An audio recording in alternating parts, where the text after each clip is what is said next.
Maria Butina appears to have reached a plea deal. A source familiar with the plea agreement says she will plead guilty to count 1, conspiracy to violate the foreign agent statute, second count dismissed for her.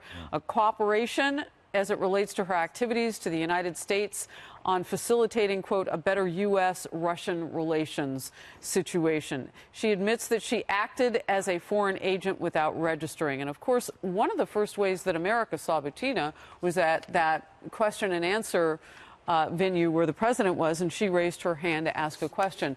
Congressman, what do you make of this? Well, I'm just hearing it for the first time. But listen, I actually think people on both sides should want to get a full understanding of what the Russians were and weren't doing in our last election, because I think... What were they doing? Well, I think they were clearly trying to cause exactly what we're seeing now, which is chaos politically, get us to attack each other, get us to be at war with each other, and prevent anything from getting done. But I think what's ironic about the current scenario, if their idea was to get an administration that was sympathetic to the Russians, they got indeed the exact opposite. So what weren't they doing? Because you said it was were and weren't. Yeah, well, we don't have a full understanding of the scope of money that they were spending in this election. From what we know about what was spent on Facebook, it was actually a very small amount right now. And I actually think we're going to see that this is the tip of the iceberg in terms of countries beyond Russia, like China, throwing money around the globe in an effort to undermine Western democracies, in an effort to get us to be at war with ourselves. You think this is the tip of the iceberg, so I do, to speak? Indeed. And I think people are profiting from the complexity in some cases of our campaign finance laws and the lack of full transparency. I would add to that, and I don't think it's just Russia. And I do think Russia is doing that, and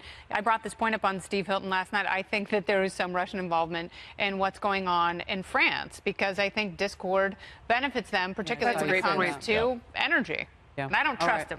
So that was the breaking news. Thank you for responding to that.